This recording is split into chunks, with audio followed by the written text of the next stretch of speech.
There we go.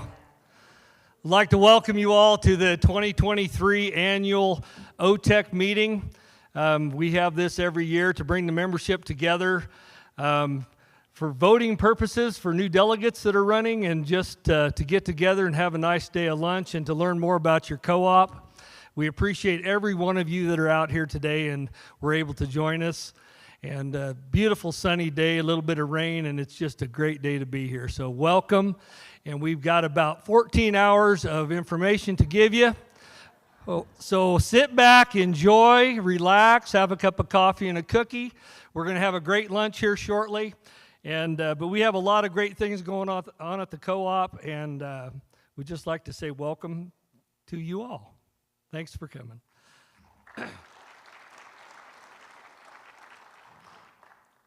My name is Wayne Overton. I'm your board president at the current time. I have been on the board for 8 years now. So for the past 2 years, I've been the board president.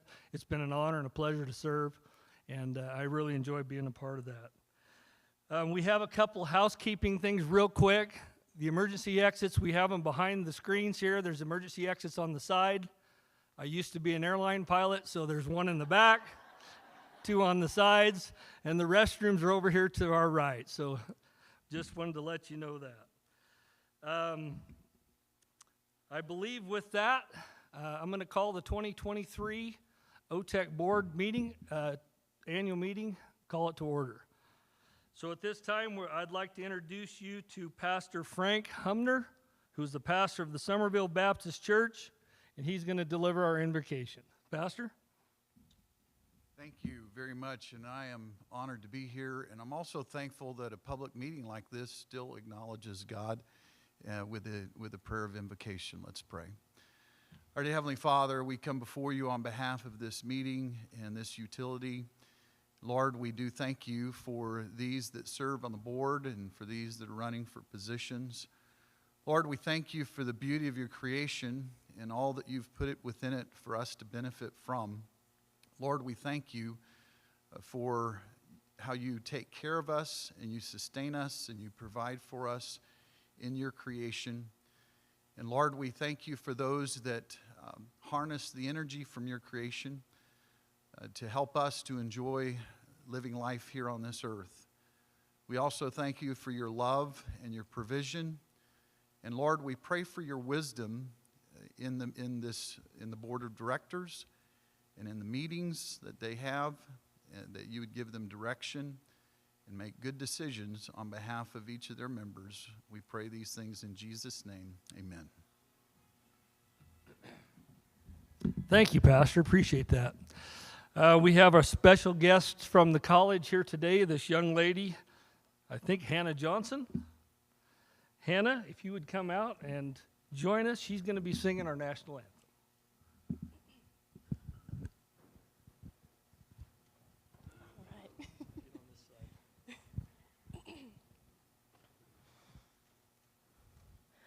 Oh, say, can you see by the dawn's early light what so proudly we hail at the twilight's last gleaming, whose broad stripes and bright stars through the perilous fight o'er the ramparts we watched were so gallantly streaming, and the rockets' red glare, the bombs bursting in air, gave proof through the night that our flag was still there.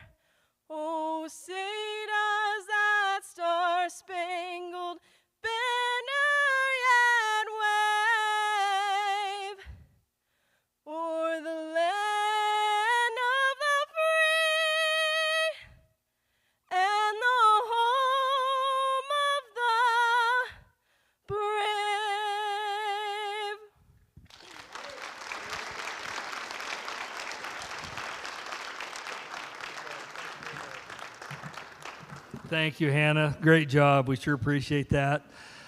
I would also like to give one more welcome to our virtual audience. I forget this as we progress in technologies, but our virtual audience, we have quite a few people online, and I'd like to say welcome to those folks as well.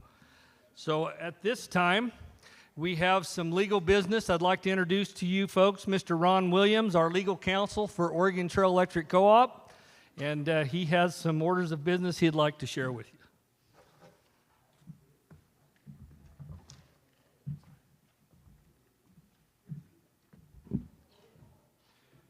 Thank you very much, Wayne. First of all, I'd like to declare that there is a quorum present for the annual meeting of the cooperative. The bylaws provide that a minimum of 230 members qualify as a quorum, and that mail-in votes count in the quorum count. OTEC received 3,572 mail-in votes and some additional ones this morning for a total of 3,600 members participating in this annual meeting. So quorum is declared, and thank you everyone here and online and at home for your participation. The second order of business has to do with the meeting notice and the proof of mailing. The notice of the annual meeting of Oregon Trail was mailed to all members on April 1st, 2023, and was also included in the March and April editions of Ruralite. In addition, the notice was posted on OTEC's webpage. I have reviewed the notice of the meeting and the affidavit of mailing and find that they comply with the bylaws. The third order that I have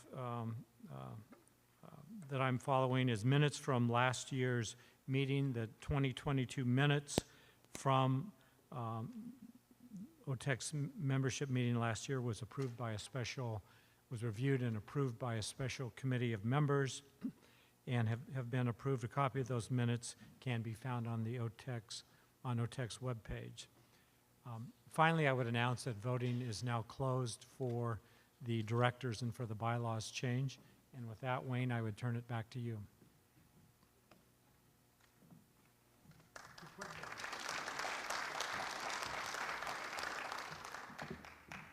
Quicker than I thought.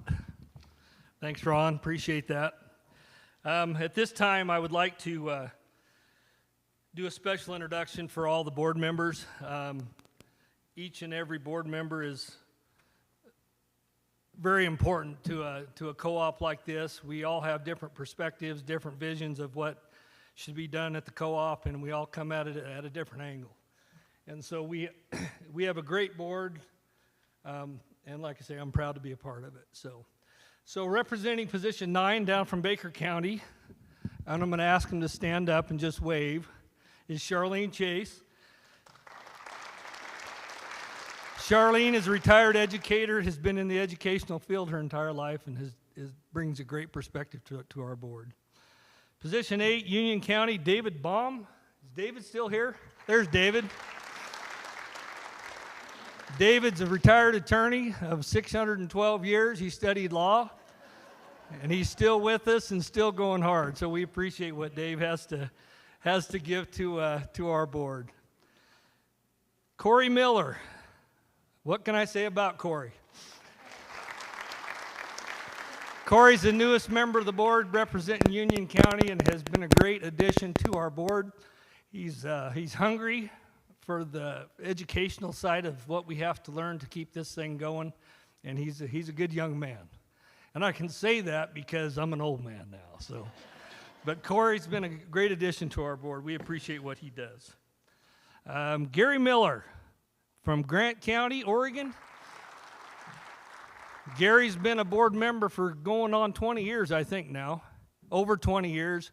Gary brings that Grant County perspective, and we appreciate what he does every day. Austin Bingaman, #1 seagrass farmer in the Pacific Northwest from Union County. Austin has engineering degrees. He's an incredible farmer and brings a great perspective from the ag side. Robert Cargill. Where you at, Bob? Front and center. Bob Cargill's our oldest member of the board, and he is the one member who has known every board member on OTEC's board since OTEC purchased this co-op from CalPAC over 35 years ago. Bob's been a board member for 33 years. Ann's running for another term. Aletha Bonebreak, Baker County. Aletha has a passion for kids, for libraries, for books, for education and learning, and does a great job for us. Thanks, Aletha. George Galloway, position number 1. George has decided to retire from the board this year after around 12 years of service. Has done a fabulous job for us. We sure hate to see him go because of his background in law and in the utility business, utility world. He probably has more knowledge of utilities nationwide than any one of us on the board, and we sure hate to see him go.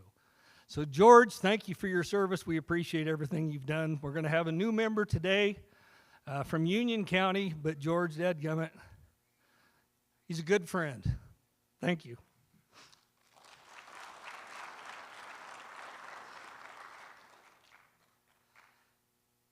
Just a little quick rundown. I got just a couple minutes here. I want to give a rundown on capital credit retirements. Since the inception of our co-op, we have given back, returned to the membership $51.5 million in capital credits. Last year, we returned about $3 million in capital credits.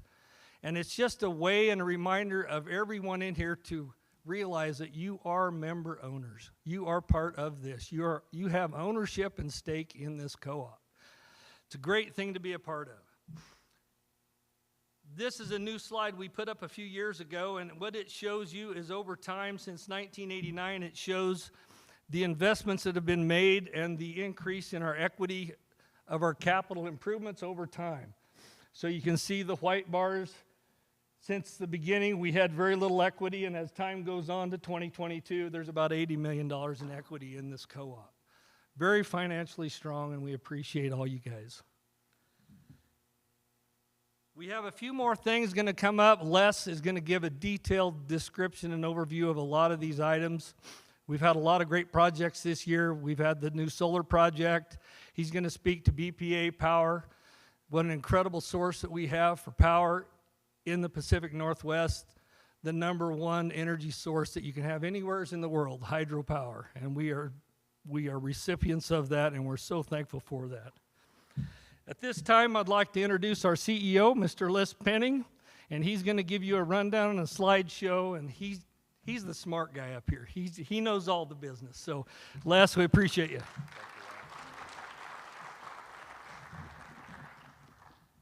Very good. You guys hear me okay? Is that coming across? Okay. How about that? That a little better? Okay. Sounds good. Well, again, and I would additionally just, again, thank everybody for coming out. The wonderful thing about the vote tally, and, you know, I think Ron mentioned we were in about 3,500. That's in the ballpark of what we get annually, but it doesn't work without the engagement of the membership. And it's a big piece to recognize that you own this utility. And across the country, we're going to talk a little bit about what that looks like, but without the engagement, without what happens there, it doesn't work.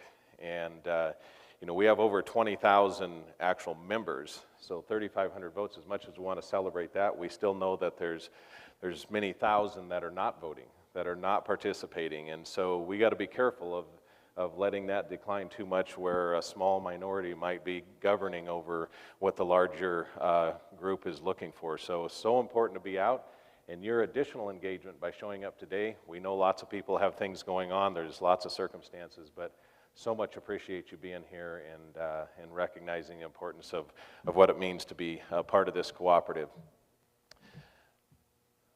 So let me make sure things are rolling here.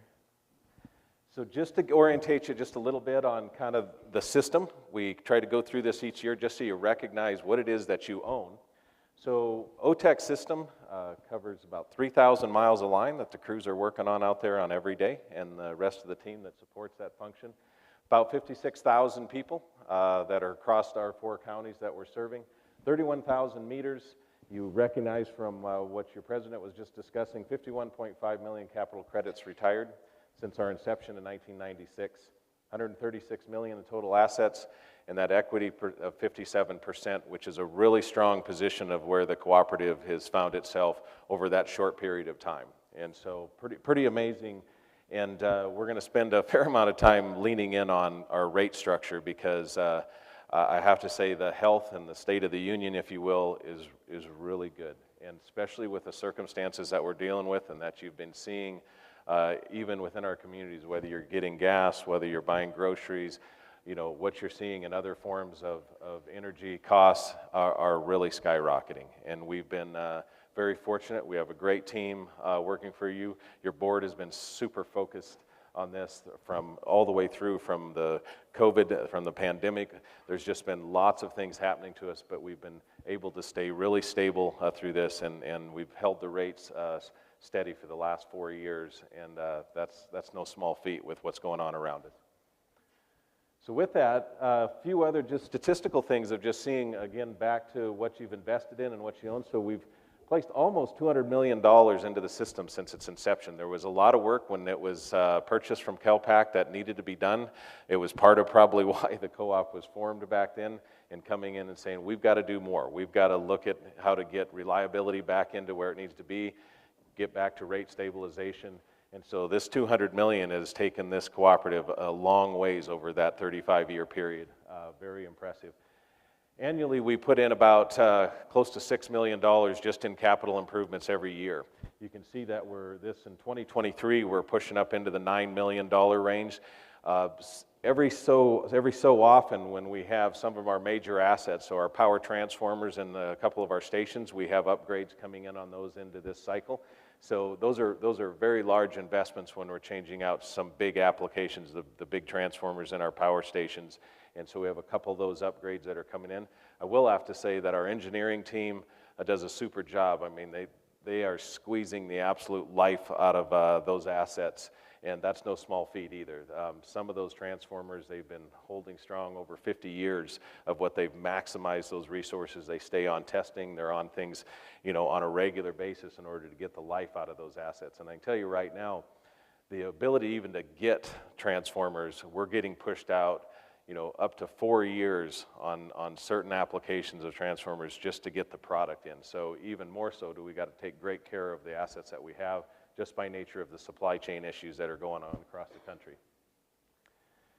Like to show that not only are you an owner, a member owner of this cooperative, but not talked about enough, and that's why I spend a fair amount of time with it, is the reason we can punch above our weight.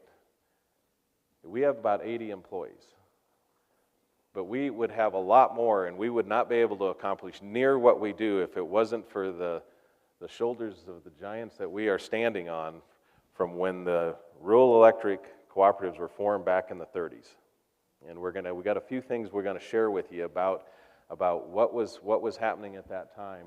And I'd like to start by showing that the cooperatives across the country cover 56% of U.S. landmass. Okay, there's statistically some things going on that there's a migration happening out of our cities. There's about 10%, some of the statistics they'll share, there's about 10% of the population that is migrating over the next 10 years. So you're talking roughly 30 million people that are going to be on the move, and a lot of them are landing in cooperative territory. Okay, and so it's an important factor of just where we set as cooperatives, but part of this is when you look at your ownership in Oregon Trail Electric Cooperative and Oregon Trail Electric Cooperative's ownership into other cooperatives that we have formed in order to accomplish what we do. It is pretty amazing.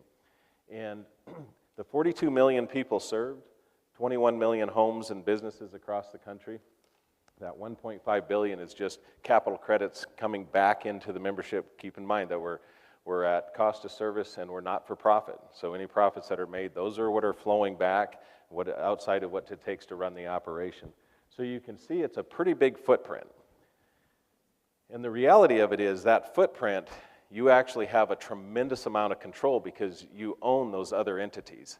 And when we talk about this, and those of you who have come to this meeting in the past or you've read some of the articles, you can see where OTEC is setting here in the center mass is you as the owner of us. These are all entities that are very, very important to our operations. Starting with CFC, that's our bank. It's a cooperative bank, and they only finance 2 cooperatives. We formed them as another outlet for financing. And if it wasn't for CFC, many of you heard me tell this story, that OTEC would most likely not be here. The original loan that was acquisitioned was over a $30 million loan that had really nothing but a dilapidated system that they were putting at equity against it because they just collected up, you know, as you've heard, $7, basically 700 pennies from the membership in order to form the cooperative. That just wouldn't happen unless you had a machine like the cooperative structure that was able to come to bear and know that all these pieces of the puzzle could be supported in the process. And so CFC, as a cooperative bank, and our ownership into CFC allows rate stability, it allows a great forward look, it allows an entity that understands our business inside and out, and just like when you go to your local bank, they got to really understand your business and what you're doing, and they're going to try and participate, but it's much more difficult. In this case, they very much understand our business because we formed them. We formed them for a very particular purpose. All of these entities that are up here are not entities that we have to do business with, but just like you, if you owned your own company on something, you're most likely to look there first, and you have a reason why you formed them. So outside of CFC, Meridian is our enterprise software company. ORECA is our statewide organization. They focus a lot on our political side. Every state has a statewide organization that the cooperatives have formed. In this particular case, our statewide organization is primarily focused on the political side of looking out for rural areas across the state, and they communicate up into NRECA, right down here, National Rural Electric Cooperative Association, who also manages all of the cooperative benefits for employees across the country. They have the political arm, which is really looking out federally across the entire nation on what's happening to rural America and how that we need to lobby in support of our rural member owners. And I would like to introduce, while I'm on that subject right there with NRECA, this shows the power of just the network on how it works. So just as we've been discussing the ownership you have here, and our board members, they have opportunities to be seating on any of these entities' boards, which are hiring the management, which is running those organizations. And so we happen to have, off of Lane Electric has visited. So Ingrid Kessler, if you'd please stand a moment. So Ingrid is with Lane Electric, so another cooperative in the state of Oregon. And Ingrid was elected by her peers, so there's 18 cooperatives across the state. And there's an election process that Ingrid was chosen to represent the state of Oregon with NRECA. And so the participation of that is that Ingrid is one of, across the country, there's a board member from every state that sits on NRECA and NRECA. So keep in mind, you own them. We don't work for them. They work for us, right? All the way through. I work for you. I work for you. Ingrid works for you, but she's carrying our voice in Washington, D.C. on behalf of us here. And her showing up here, she's with Lane Electric, and she's coming down here to connect that voice and to represent. And I tell you, she does a wonderful job. But one thing about Ingrid is that she's a veterinarian by trade, and so it's not like she was looking for something to do, but she has a great community spirit, and that's part of giving back. It's part of what it means to be part of your cooperative, part of your community. And so thank you for coming. Thank you for joining us. We certainly appreciate it. It's a long travel from Lane coming over from the west side. We're going to talk a little about NRECA International. If you're getting the rural light, that's Pioneer Resources. Touchstone Energy, you're seeing a lot of the ad activity that's going on. Nationally, we do a lot of branding through them. Cooperative Research Center, network, they are actually part of our call center. Federated Insurance, big issue we're going to be talking about in fire mitigation, NRTC. They actually own, they're a National Rural Telecommunications Cooperative. They own part of DirecTV at one point. It's a pretty amazing network. So this machine is what's behind operating where we're at and why we're able to do a lot of what we do at the scale by which we do it. So with that, I want to introduce this little short video clip. This is produced by Touchstone Energy, but it's using some of the current rates. This little ad, and you'll see it on a national side, but what it's showing you is if you look back kind of 80 years on just the cost of simple things that you use, whether it's eggs or bacon or gas, and compared to what the costs are today, and then it basically says, what has electricity done over that period of time? And you can see a great value proposition of what's going on with electricity. So let's take a quick peek at that.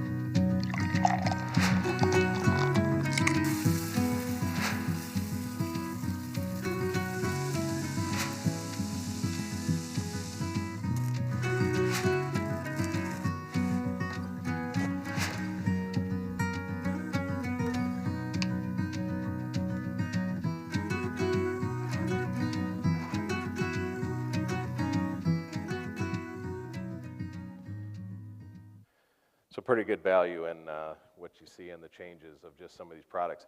And actually, some of the statistical numbers on that are from 2021, and if you looked at what a dozen of eggs are costing you today, you all know what that looks like, right? So with that, sounds like we're having a little bit of a mic issue here, so I'll try and make sure I cover that a little better. I wanted to introduce a separate piece. So all these things that you own upstream from banks and insurance companies and software companies and all this that you own, there's another piece of the puzzle that is talked about even less, unfortunately, and it should be talked about more. But all this work that was done in the 30s in developing co-ops across the country, and when they started amassing other cooperatives that they formed, when the farmers and ranchers said, hey, we'll go out and build these power lines if the investor-owned utilities aren't going to do it for us. They formed that, and after they went through that process, they started getting a little bit taken advantage of on generation and transmission costs, and so they said, hey, you know what, we formed our cooperatives for distribution. I think we can form our cooperative for transmission and generation, of which they did, and they continued to run that model. That's where the banks and the insurance companies, they all come from that model moving forward.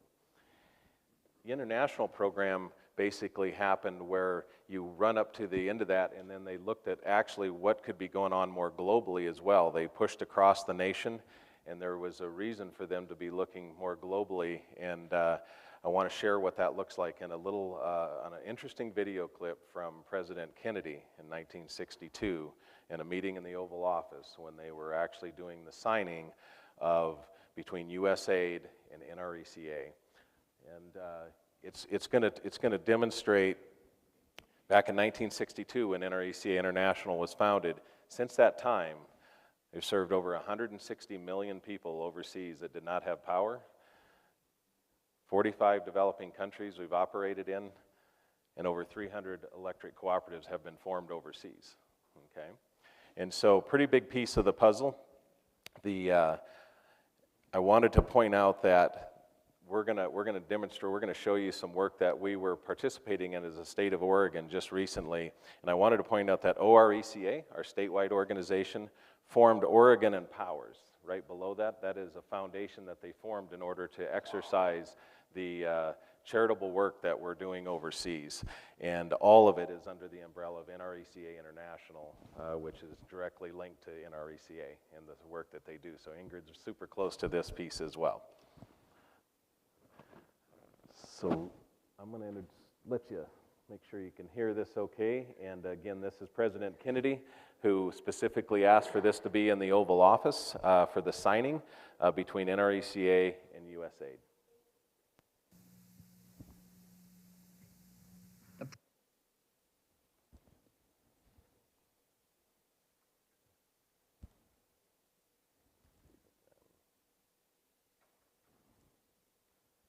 Might need a little assistance on the cue up on that one, Leah, if you wouldn't mind. The President's remarks upon signing the Agency for International Development contract with the National Rural Electrification Cooperation Association from his office in the White House, November 1st, 1962. I am pleased to witness the signing of the contract between the Agency for International Development and the National Rural Electric Cooperative Association, which will enable us to assist underdeveloped countries in realizing the benefits of widespread electrification. One of the dramatic stories of this nation's development is the sweeping electrification of our nation's farms and rural communities, undertaken on a national basis in the 1930s. Increased farm productivity and a higher standard of living with the inevitable twin benefits of electric power lines, which moved to our farms, our remote mountain areas, and in fact, almost literally, throughout the entire country. Although much of the credit for this tremendous expansion must go to the statesmen of the 30s, exemplified by George W. Norris, we know that it could not have been achieved without the industry and the initiative of those strong individuals of rural America who formed together in cooperatives under the encouragement and guidance of the Rural Electrification Administration. One of the most significant contributions that we can make to the underdeveloped countries is to pass on to them the techniques which we in this country have developed and used successfully. It seems to me, therefore, that the contract signed today holds special promise for those countries which have realized only a small fraction of their energy potential. I understand that the countries which will participate in this program initially are Latin American nations through the Alliance for Progress, and I know that I express the hope of all that the results of the contract will be an improved standard of living for millions of people. I congratulate the people of AID and of the NRECA for having developed this agreement.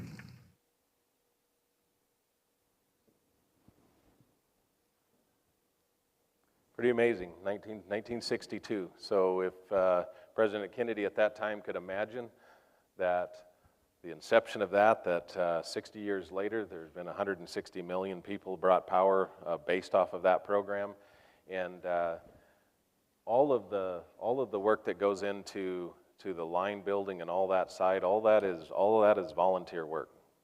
Okay, so that's not just a paid program coming in and just trying to build it out like we would do in the U.S. And keep in mind, we've only served 42 million people during that same time in the rural areas.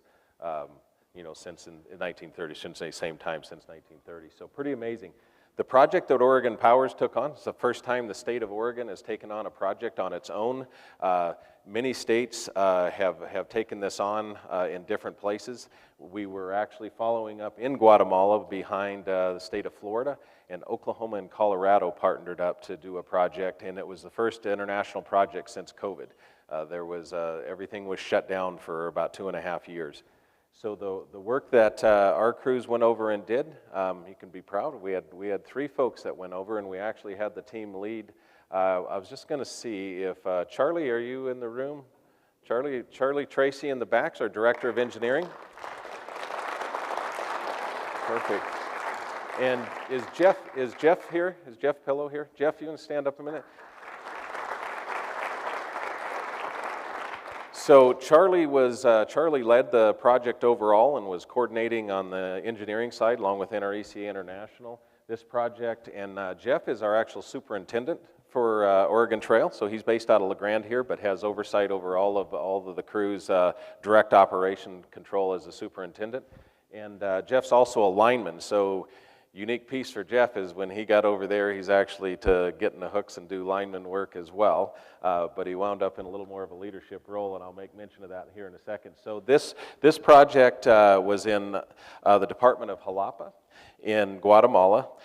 Took place in March. We had 9 linemen plus Charlie that went over.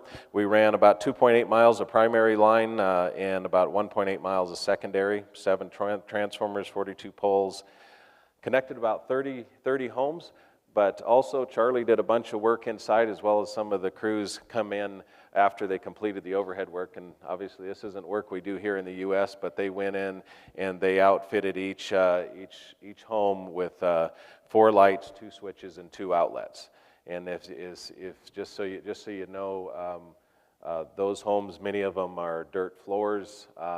They have a roof over their head, but very little other opportunities of what they're working with. So a great step forward in this project. In this particular one, we tied the power into the municipality of Jalapa, and they work directly with us, and they have a rate structure that really helps those folks on how the costs are. And if you can believe it, their costs are, not only do they have the benefit of electricity, but their costs are lower than they were when they're trying to buy fuel oil and candles and the other stuff that they have to have in order to operate the way they do. And these types of projects on the humanitarian side, there's just tremendous benefits for the children that are able to spend more time with education versus what they have to do to help cook and what they have to do just for the basic needs, as well as, you know, for the boys and girls on both sides of what happens in the fields and the automation of some of the things they're able to accomplish. Outside of the issue of what they have for just, they use a lot of wood to cook with, and they don't have good chimney systems, so homes are oftentimes full of a lot of smoke and not good conditions of what they're operating in. Super gracious people. You can see some of the pictures. Here's Charlie down here in the bottom left. Just the interactions, but very gracious people. Very thankful for the gift that's provided. I think our crews would say the same thing. They felt it was a gift to have the opportunity to work over there and to use their trade to provide such great benefit. Much of it takes them back, though. No automation for what there's not trucks and equipment. They're doing a lot of the work as they would originally in the trade. They're climbing everything. Everything is hand tools and very difficult. They're using a lot of their foundational skills to accomplish what they had accomplished here. Super amazing project. And so I wanted to give you just visibility into that. The last piece that I wanted to mention is there's always a question about, well, we have lots of needs here in the U.S., lots of needs in our local communities. What are we doing overseas on these projects? Well, you kind of seen how the origination of how this kind of has propagated, but I would defend that on two sides. One, hard to deny the humanitarian side of it, just what it does for those people and the gift that it brings, just like it brought us in the rural areas when we did not have power in the 30s. And we have the skills and the know-how. That's what President Kennedy's seen. We know how to accomplish this, and we're really good at it. And we demonstrated that over the last 60 years. But if you wanted to come over to the business side, I tell you the entities that support this, and they're not all money-hungry people. They're in business. But when you talk on the business side, I can tell you that when entities that help support this, including the U.S. government, understands the stability of foreign countries, and I think we've all seen this, is that when they're healthy and they're financially healthy, their economy is going someplace. It's actually making a difference. Then those people are in a better state of mind than being overrun by those that are trying to take what they have. And so there's the stability side of what goes on with energy, because it's at the foundation. It's at the foundation of stability.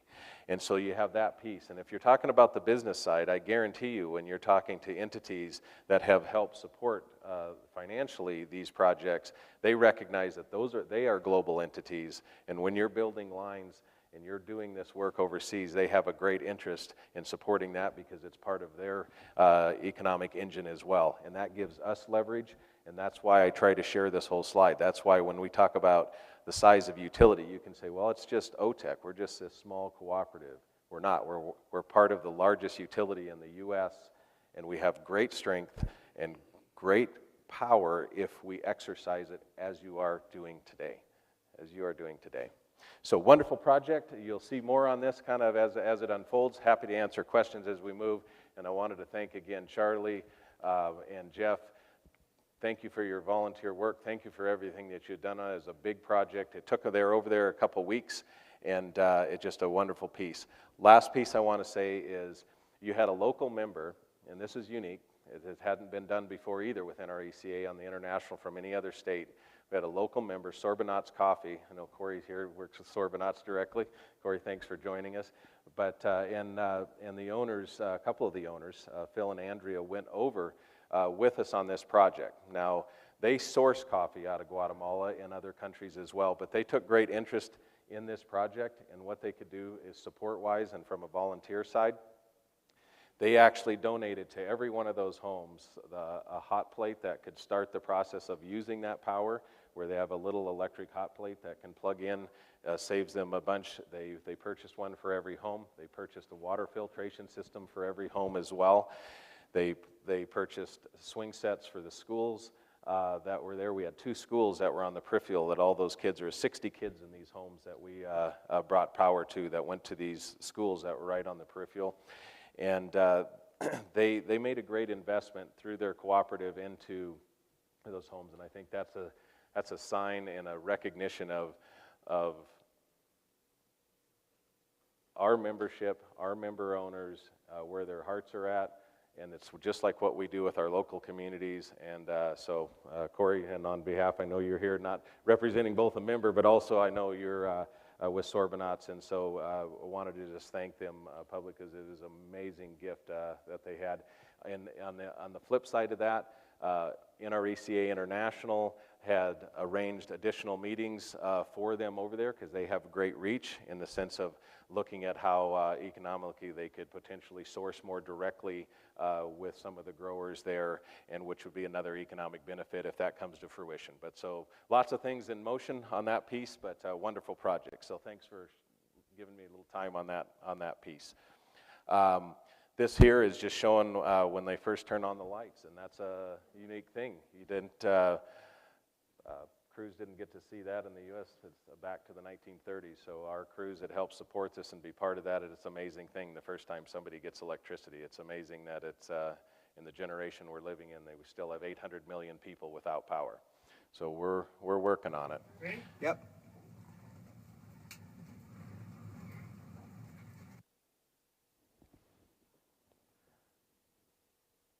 Okay, so kind of closing in on a few pieces here. Just wanted to let you know that our strategic vision for the organization is fairly straightforward. The board is set that we want to be in the top 10% in member satisfaction, okay? And this is set for our 2025 vision, and we've been on a really good, we've got really good momentum behind this. We're trying to ensure that people really understand that they are a member owner of this cooperative. It's part of this conversation, it's part of where we're going, but the reason that it's that simple and straightforward is because if you're satisfied with the services and what's being delivered to you, it takes a lot of things that are very fundamental utility. We have to have good reliability, right? You're not going to be overly satisfied if the power's never on or if it frequently is coming out of service. So we know reliability plays directly into that. And we know that our rates have to be competitive, or that's not going to feel very good to you of where things are heading there. And it covers 2 major points with that: cost, competitive rates, reliable service in the system. And when you look at all the underpinnings that work with that, that means we got to stay focused on the members, on what their needs are. We got to have operational excellence of what we're looking for. And the last piece of this puzzle that we're looking at, that are kind of the themes inside our strategy, is that we know that we have to stay focused on growth, on some kind of healthy growth in the system. And that's where the work that you see OTEC doing in economic development comes from, is that we play a major role as part of our community because of the service that we provide. With that, wanted to touch just briefly on safety. It leads everything that we do because we have a very dangerous product, and that we provide. But we do a tremendous amount of training. Micah, are you in the room? Is Micah close by? There she is in the back. Micah is our manager of safety, and she does a tremendous amount of work, and along with the crews, when we go out and we train to the public. We have a public safety side. We have a tremendous amount of work going on for our internal safety side. And we train in the last year or so, we've had about 1,500 kids, K through 5, K through 6, that we've educated in the safety realm. And we've been working in another space with our emergency responders, always keeping them up to speed on what's going on with down power lines and how to interact with the systems from an emergency response side. And so we've trained over 200 of them. I wanted to make note, if you see this, like in, probably not in this picture here, virtual reality, this term virtual reality. So we have we've developed videos, and so you see the kids, if they're playing these video games inside these headsets, you'll hear like 360-degree videos. If you've been online and seen some of the hotels that do this, where you can look all the way around inside the headset. This is tremendous technology for training and safety. I recognize that training technology can be a distraction in a bad way, but you can lever it in many, many good ways. And in the world of safety, we're able to lever this technology in a really amazing space. This statistic is super important. When you get trained by a lecture and/or by a video, just and you go and you're learning, the retention rate on that is down in the 11 to 12%. Okay? When you're trained inside a VR headset, because your mind believes that you actually experienced what you're seeing in there, it's 75% after a year. Okay? So and when we talk about trying to protect people and protect lives, that's why this technology is so important, because our goal is to invest in that side. So quite a bit going into safety, and that type of technology has taken us a long way. Wanted to touch on fire mitigation, and I think all of you we're coming into the new fire season, and I think coming off the last one, you're all pretty familiar with this kind of activity. Morning, the firefight on the West Coast growing more difficult by the hour. In Oregon, a state of emergency declared as 36 wildfires burn across the state. A live stream from the city of Medford overnight showing flames burning multiple structures. The west side of Diamond off Kings has been evacuated. It's moving pretty quickly. Evacuations in the area made more difficult after the fire closed Interstate 5 at the California border. Firefighters now dealing with the strongest winds of the season in California, from so-called Diablo winds in the north to Santa Ana winds in the south. We've got fires burning from in the north part of the state all the way to the Mexican border, about 800 miles between the furthest distant fires. Strong winds combining with record heat and dry conditions, fueling at least 25 large wildfires in California.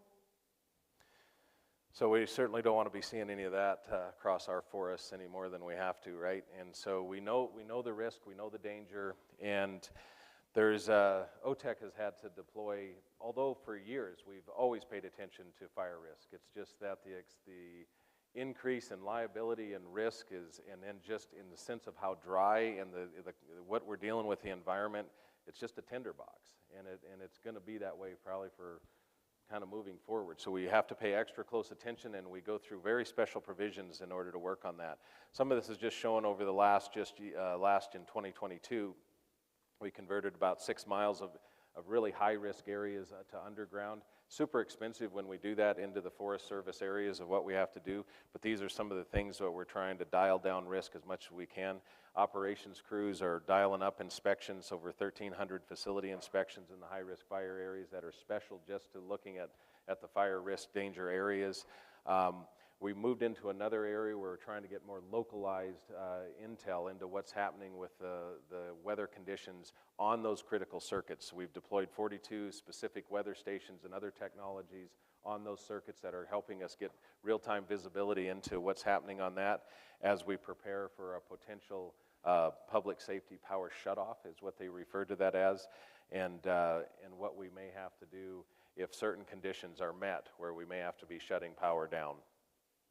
So with that, I did want to mention this. This is on our website, but for those of you in different areas, you'll be notified, and this is the second year we're going through this. If you happen to be in a high-risk area, you'll be notified of these meetings where we're very specifically talking about potentials and what is happening and just how the protocols are. But this is on our website. If for those that may be in those areas, you'll get direct communications. But if you're a general membership and you're not part of those and you want to attend those meetings just to better understand our process and approach, again, you'll find those, and you're all welcome to attend. The last piece of the puzzle here is I'll say that our rural fire departments have always been important, but they're more important than ever because it's just getting worse and worse, and we know fires will start. It's a matter of how quickly they can respond to them, and you got great volunteer resources across the system. We got to make sure we're supporting them as best we can. OTEC has a very specific strategy around making sure that we do everything we can to partner and support them, whether it's on safety or just in general resources of what they're trying to accomplish. Wanted you to note in your packets that there's a lot of programs and services that we offer that may be helpful for you in certain circumstances and conditions, so please take a look at that in your packet, and you'll see some of those from the Co-op Connections card. You'll see programs through the foundation, which President Charlene Chase will be talking about a little bit here just on the heels of this. Our community solar side, energy efficiency programs, and then certainly upcoming events, they're all in your packet. Wanted to touch also on our website. You kind of see what's going on with electric vehicles. People have a lot of questions about what that's looking like and where that's going. In 2022, you're seeing 1,000 registered electric vehicles a month are being registered in the state of Oregon. So you're going to see more of them. It's coming into the system. Now there's a lot of folks, and it just depends where you're at on this spectrum. It's kind of like, I could drive this far with one of those. I'm nervous about what that's going to look like. There's different conversations going on both bookends about what electric vehicles will be doing. I can tell you from your electric utility side, we have to pay close attention to the technology of where it's going, because those are going to be plugged in at homes. That's going to be where their primary charge point's going to be. We offer up programs to help support what that'll look like. And that has to be, we got to really see that as a controlled environment of where we're going, because our core infrastructure needs to accommodate what that's going to look like as they come onto the system, and they're coming onto the system. So some folks, I would just tell you that there's an environmental side people take when they look at that, and the other side is they just flat look at performance. And I'll tell you that the performance of an electric vehicle is really amazing. It's really amazing of what it's able to do, and what you get out of those vehicles, and how much lower the maintenance costs are on some of those units. So we have been testing. We're a good test case. So we've got a couple of these. We're adding a couple more into our fleet internally, because it's a good system. Obviously, from a fuel source, it's powered by electricity, so we have that fuel source. We kind of are the gas station, and so that makes a big difference for us. On our website, you can go in and you can look at the EV module, and it'll allow you to plug in kind of the rate and kind of what you're looking at. It has options of what's out there in the EV market. It gives you lots of intel. This particular slide's just showing, how far does $4 go, and you can kind of see in the blue line on the right, and that EV being charged up is 125 miles versus right now we know what gas prices are doing. So, if you 24 miles a gallon, basically you're getting about out of that system. But maintenance has been a big piece. We're tracking these costs, looking at the performance of electric vehicles in our own fleet, so that if you're talking to us, we can give you a good idea about how we feel about the performance of these vehicles. But a lot of the manufacturers, all of them are in the game, and so you're seeing a lot of variations as you will, and it'll be an evolution. But keep your eye on it. We certainly are on your behalf in the sense of our electric system and what it takes to support that. The community solar project, you folks here in Union County, you probably see this work out here just on the edge of town with this small community solar farm that has been built. Wanted to give you a little bit of information on this on a flyover with some drone work that the team put together.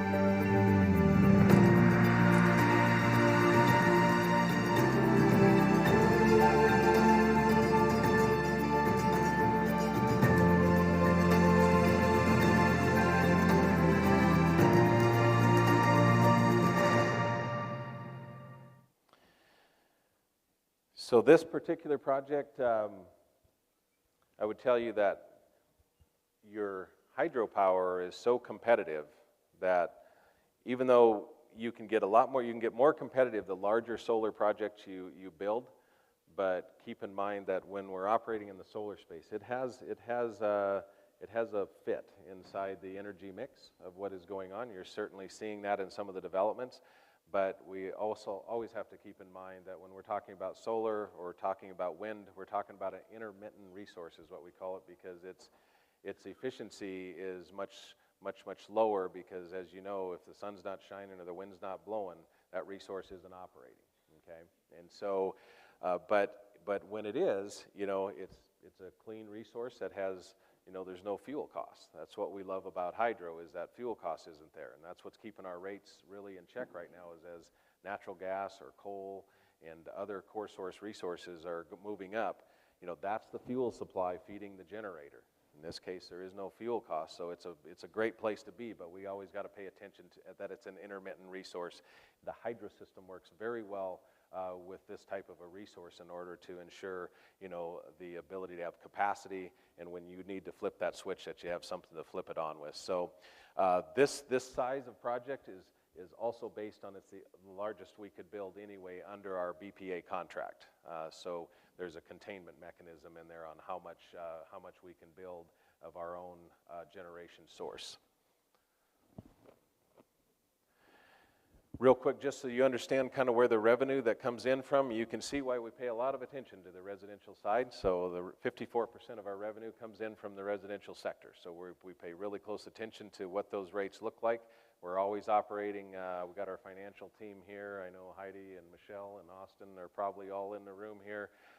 Great team working in the financial space, always paying attention to this. But revenue source, you can see where irrigation comes in the orange.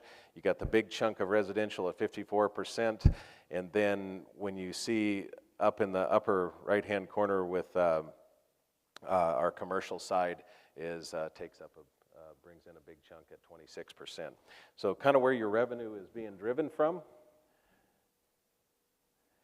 and then how your co-op dollars are spent. Pay lots of attention to the Bonneville Power System, because 50% of your costs, even as competitive as it is all in the generation source. And then you can take between kind of the distribution and maintenance side and the general administration side, all the resources, all the wages, and everything that goes into the material side and the cost of construction make up that 16 and 14%. So that's where most of your dollars going on the other side of how your dollar is actually spent. Like to show this piece just kind of so you can see what's happening across the country. You can see this breakup of just what is the country, how is it fueled? So where is the generation sources coming from? You can see natural gas is now setting at 40% of the mix. Coal has dropped down to 20%, nuclear at 18%. And you can see your hydropower setting up there. Actually, your renewables at 16% and hydropower is at 6%. Those blue colors, just so you get those straight. That 16% in the renewables is on a massive incline. I started sharing this when I first came in 2017, or 2016. It would have been a look back to 2016. You can see where natural gas was at 34% when I first gave this slide when I first got here, and you can see coal was at 31%. So it's dropped 11% in overall national production. You can see what's going on there. Natural gas is going up. Nuclear is somewhat holding steady. It's down to 18%. But look what's going on in those renewable sectors. You can see that was setting at 7%, basically up to 16%. So it just gives you a sense about just how what's going on across the nation and what's happening with that mix. And then, of course, for us, this is a great story because we're setting in a pretty good spot. This is why our rates one reason our rates have been really solid is because this 84% hydropower out of the Bonneville system, 11% nuclear, super clean. If you're comparing it from a carbon perspective, we're super clean, and we've got super good rates coming out of the Bonneville system. So that's our particular makeup. This is just a real quick snapshot for those of you that aren't aware of the scale of the Bonneville Power Administration. 31 federally owned dams, 300 substations, 15,000 miles of transmission line. It's a really amazing system. And I'm going to give you a little flyover on this.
pretty good overview of kind of all the benefits of what's happening out of the hydro system.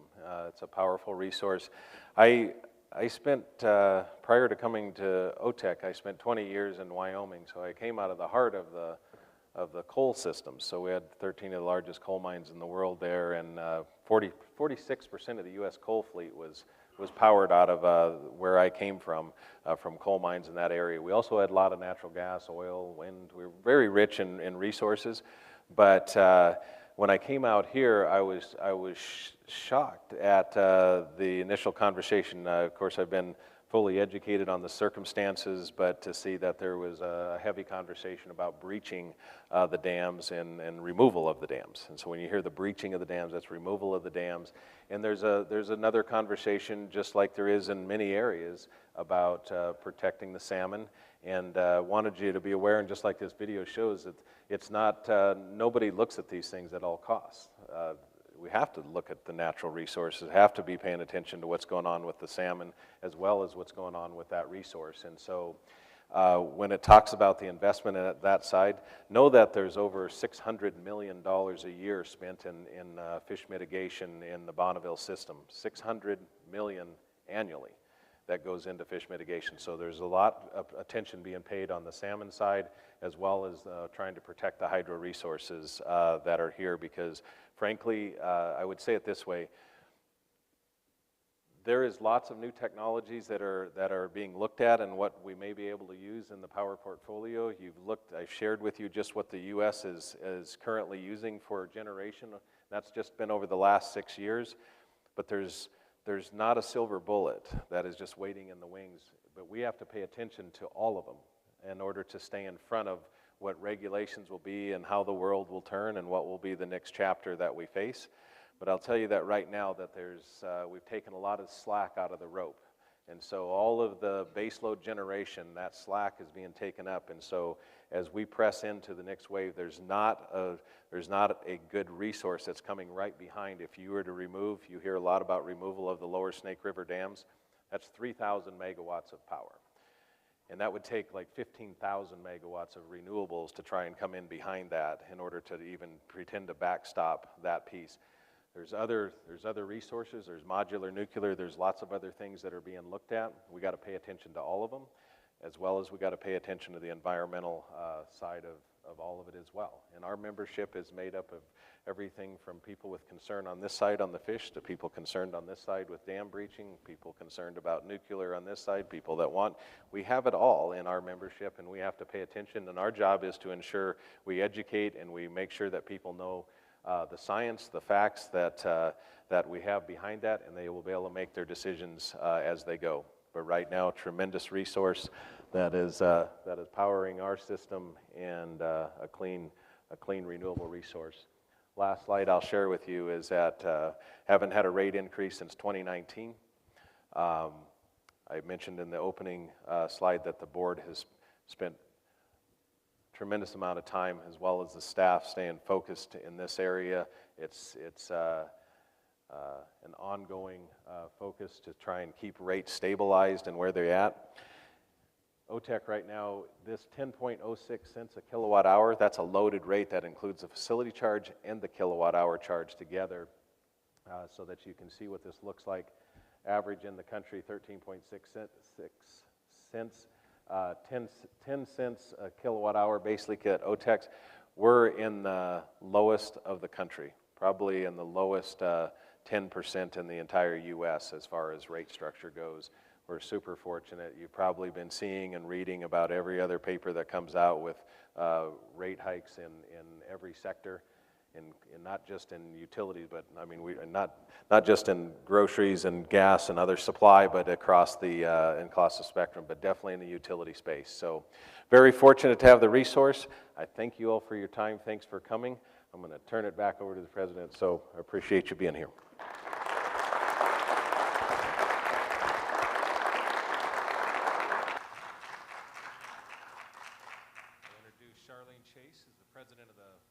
Foundation.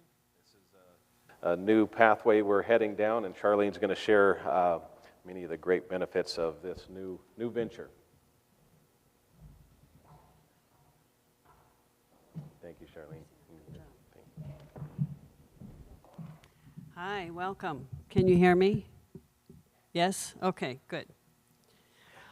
So I'm really happy to be here, and I'm happy to see all of you. I'm here representing the OTEC Member Foundation Board of Directors, and I want to talk to you a little bit today about the foundation and some of the things that we do.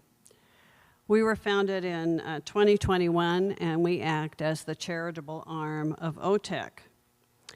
And it represents one of our cooperative principles, which is concern for community. The foundation is a 501c3 organization, and it provides an opportunity to leverage more charitable contributions and fund programs that benefit our members. So one of the programs that I'm mainly going to talk to you about this morning is the academic scholarship programs. This last year in 2023, the OTEC board and the foundation board approved $225,000 to go for scholarships. And we have several different kinds of scholarships. We have the academic scholarships, we have scholarships for adult and returning students, for trade school scholarships, and for lineman scholarships. These programs are a direct investment into our youth and the future of the communities, which is important for the long-term economic viability of our communities. And I'd like to acknowledge the Scholarship Committee under the very able leadership of Bob Cargill, and Letha Bonebreak is on the committee, as well as Wayne Overton and me. And I also want to acknowledge our community members who are volunteering some time to be on our scholarship selection committee. These people volunteer many, many hours in reviewing the academic scholarship applications that the students send in and then making a final selection. So today, it's my pleasure. These scholarship committees by the members have just recently finished their work, and hopefully some of the students who have applied are watching on our live feed because they haven't been notified yet. And I'm about to tell you who got the academic scholarships. So from Baker County, Josie Ramos from Baker High School. And by the way, these are $5,000 academic scholarships. Oliver St. Cyr from Baker High School. And Campbell Vanderwill from Baker High School. Then our returning students from Baker, Casey Elaine Swanson is a returning student who's attending Harvard, and Cheyenne Thamer is attending Central Oregon Community College. From Grant County, Kennedy Benj from Grant Union High. Returning student is Justin Mordino, who's attending Eastern Oregon, and Peyton Neald, who's attending Oregon State. From Harney County, Claire Theall from Burns High School. Taylor Baker attends Crane Union High. Allison Holk is a returning student to Grand Canyon University, and Jessica Williams is returning to Eastern Oregon. And from Union County, Dolly Bingham from North Powder Charter School, Elijah Bizan, I knew I was going to stumble over that one, Bizanias from LeGrand High School, James Frisch from Cove High School, Owen Rinker from LeGrand High School, and Colin Rovey from Cove High School. A returning student, Taryn Miller from Eastern Oregon, And Allison Steyerwalt is attending Idaho State. So congratulations to all of these students.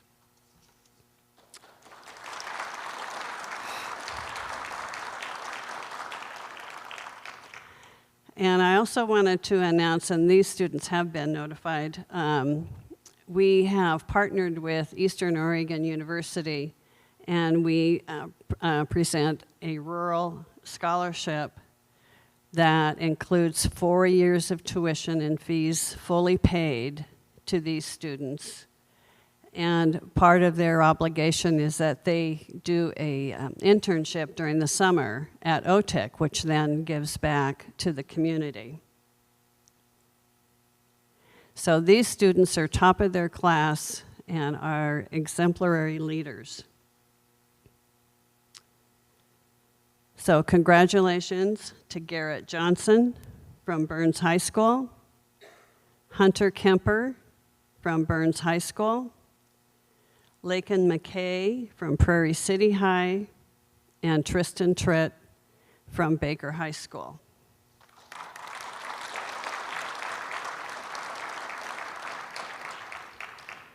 Part of this obligation of this 4-year scholarship is that these students then graduate from Eastern Oregon. So they stay in the community and finish their education or their undergraduate degree anyway, at least from Eastern.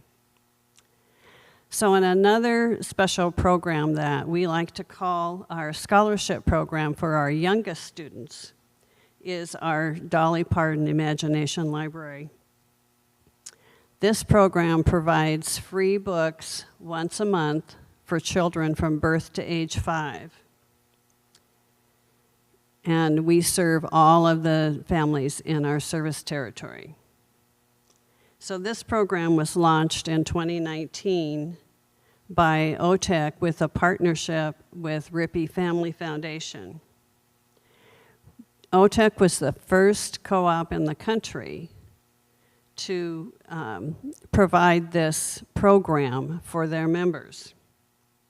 And we definitely have started something because now over 60 co-ops across the country are partnering with Dolly Parton to provide this for their young children.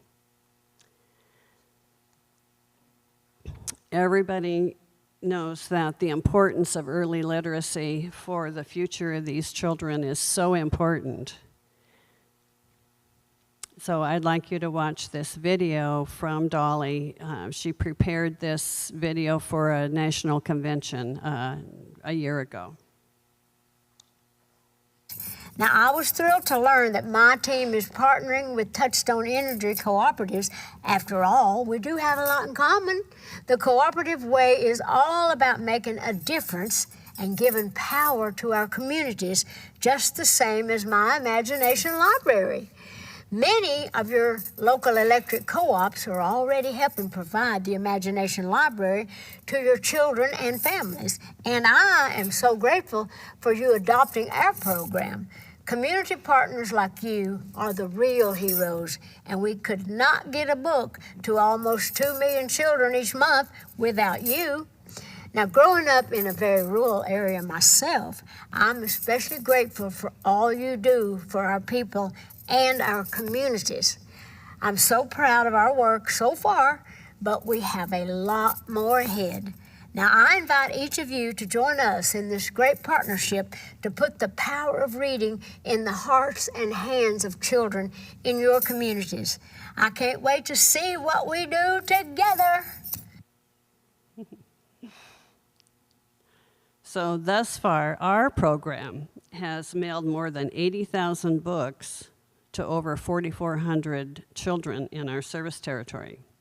And this includes more than 20,000 books mailed to 1,400 local children last year. So another part of this program that's unique to OTEC, because nobody else in the country is currently doing this, but we offer an opportunity for people in our service territory. You can sponsor a child for $25 a year who lives maybe in another part of the country that doesn't already have this program. And there's information in your packet, and it's just $25 a year per child, and they'll get one book a month until they turn 5. So I highly encourage you to take a look at that, and if you have any questions, we can help you with that, or go to the website. So now I'd like to welcome Leah Hoover, who's the Foundation Executive Director, and she's going to tell you about some of our other charitable parts of the Foundation.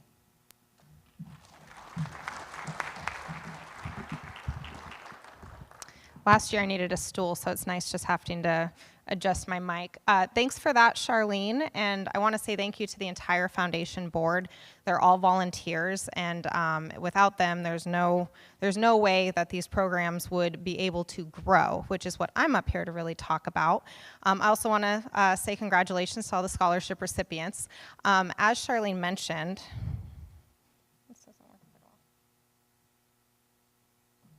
thanks, Cassie. As Charlene mentioned, the scholarships are not a new program for OTEC. In fact, Bob, we heard earlier how long Bob's been on the board. He loves to remind us of how they've grown over the years. And it really is truly amazing to see these scholarships grow from $500 scholarships to $5,000 scholarships to over 27 kids per year. Those scholarships are actually funded through unclaimed capital credits. So when you move out of the area and we can't find you, you don't update your address, with OTEC, those go into an investment fund. And so we're using interest earned as well as some of those capital credits to fund these types of programs. So they don't impact rates, and they're pretty sustainable through the electric utility.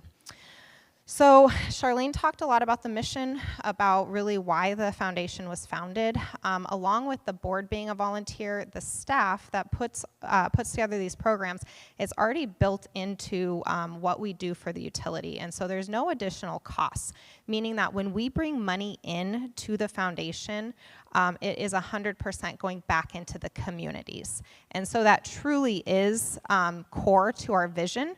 So when you look at our 2025 strategic direction and the foundation, as we're standing up everything, we're really trying to tap into the true needs of the community.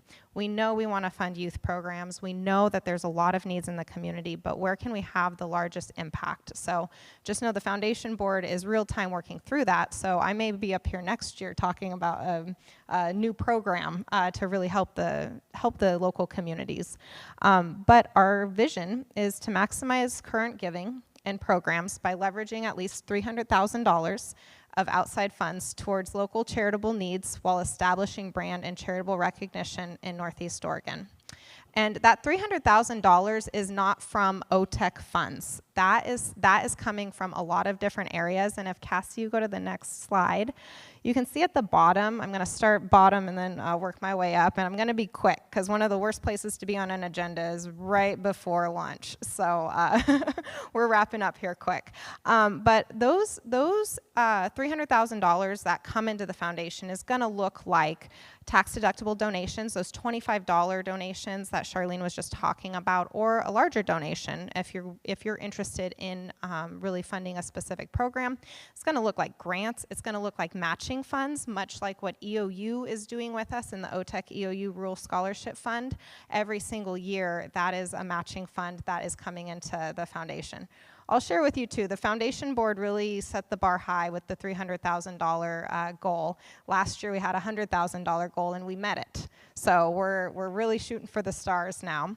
And the last one is memorial funds. And so that is if you or someone you know would like to create a named scholarship fund to create a legacy that will live on. And it's really unique for a utility to have a 501c3 like we do because we have such a sustainable and permanent entity in what OTEC is. And then you accompany that with a 501c3 where we can accept donations. And on a more personal note, our actual first memorial scholarship was my father's.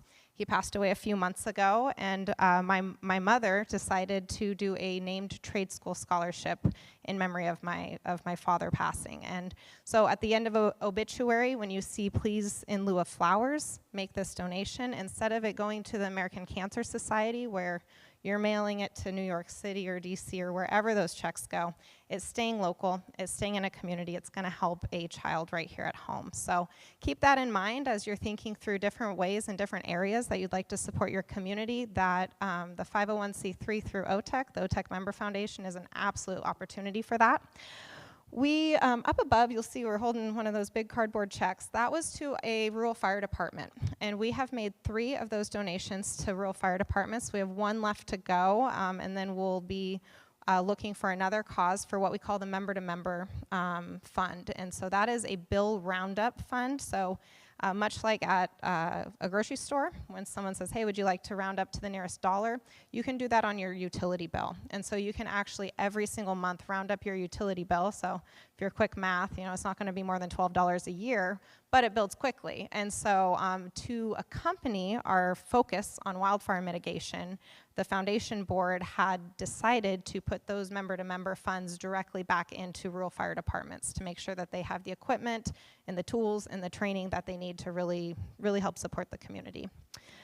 So with that, I am, I think, wrapped up, but we'll all be here afterwards, so please come find any of the foundation board members or myself if you have any questions.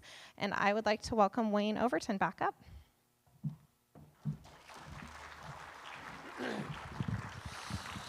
All right, thanks, Leah. We sure appreciate that. I'd like to say a special thanks also to the scholarship foundation and all the work that they put in on that. It is a lot of hours and a lot of work, but these young kids, they are the recipients of all that work, and so that's what it's all about. So at this time, I would like to introduce Ron back to the stage. Ron is going to give the results of the election. And so we're at that point.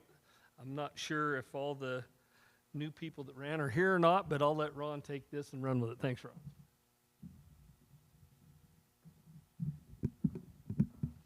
Thanks, Wayne. It's great to see that picture disappear quickly. No, keep going. Yeah, Cassie's playing with me. Well, it's my pleasure to be the general counsel of Oregon Trail Electric, and I think one of the most enjoyable things I have every year is being able to help with and monitor and participate in the election of candidates, because it's such an important function, and it's really so it's such an important entity that you have here, a member-owned utility, and I spent a lot of time working also in other utility-related spaces, but to have a board member elected by the people is a very, very unique and very grassroots, close to the home experience, and one that I really enjoy, I guess, kind of the democracy nature of it. And in that lane, I really appreciate, I don't know all the candidates, but I admire them greatly, and I'm going to read your names, and at the end, if we could have a round of applause for everybody that ran, because it takes a lot of courage and hard work to just put your name out there. And so for board position 1, Union County, Jeff D. Clark. Jeff, are you here? You could stand up, please. Jeffrey Zerbeck, are you here? And then board position number 2, Baker County, Aletha Bonebreak. I think I saw Aletha here, right there. And then running also was Jamie Ostrand. Jamie, are you here? Maybe not. Well, thank you. And then finally, Robert Cargill. So let's have a round of applause for everyone that ran, because it just takes something to put your name out there. So to announce the election results for board position number 1, Jeff D. Clark received 1,887 votes. Jeffrey Zerback received 1,487 votes. Sir Jeff D. Clark is the winner for board position number 1.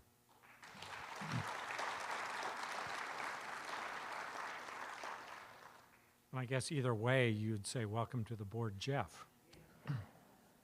For board position number 2, Baker County, Aletha Bonebrake received 2,450 votes, and Jamie Ostrander received 858 votes.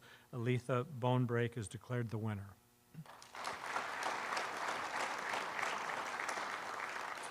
And then for board position number 3, Robert Cargill, running unopposed, barely squeaked out a victory at 2,942 votes. Robert Cargill is declared the winner. And on the bylaw changes, the voting in favor of the bylaw changes were 2,480 votes. Voting no were 711 votes, so the bylaw changes have passed. And I turn it back to Wayne. Thank you very much.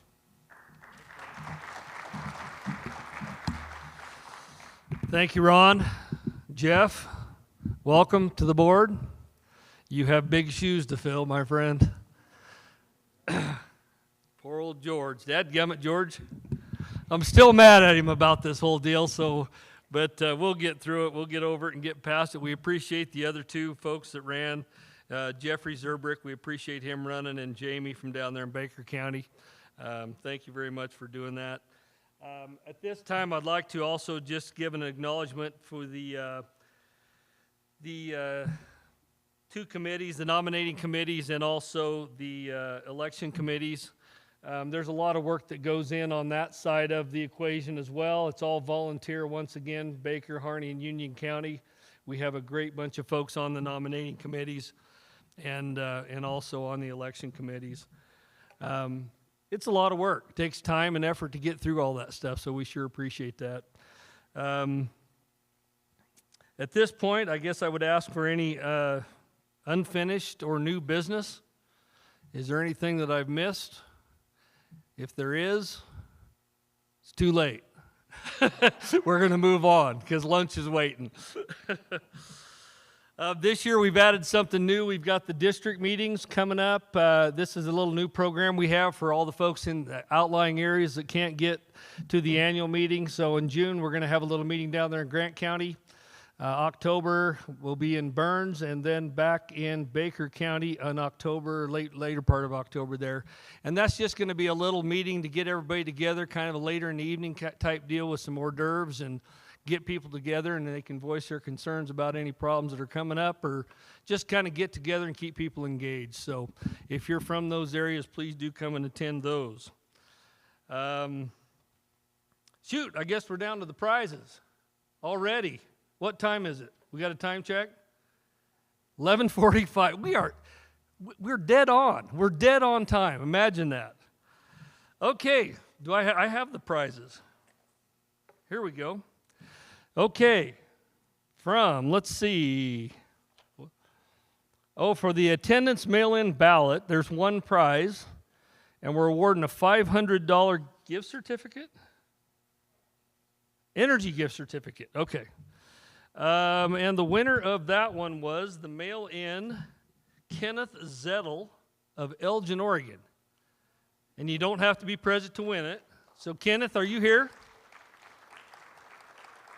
Okay, so we'll make sure Kenneth gets his prize, $500 energy credit. And then we're going to give 4 attendance drawings, $100 each. Winner number 1 of that is Dana Simonsky. Is that right, Dana? Oh, great. Okay, well, we'll wait for her to come out of the bathroom then. Okay, we'll jump to the next one. Katie and Levi Macy. Where are you? You're the winner, man. $100. How do they collect that? Just at the gate? At the registration table. Okay. Number 3, Catherine Miller. Catherine, $100 energy credit. There you go. And Kathleen and John Hutton. Where are they? Hatton. Hatton? With a U or with an A?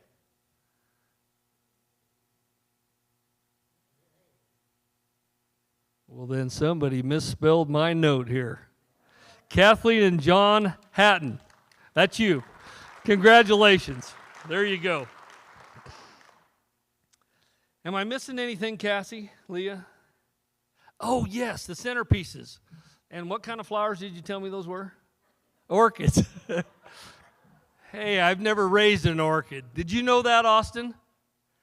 See, Austin didn't know they were orchids. Okay, so the centerpieces, if you stand up and look as you get ready to go to lunch, but on the back of your chair, there'll be a little sticker for the folks that win those. If you have a sticker on the back of your chair, then you get to take one of those orchids home with you.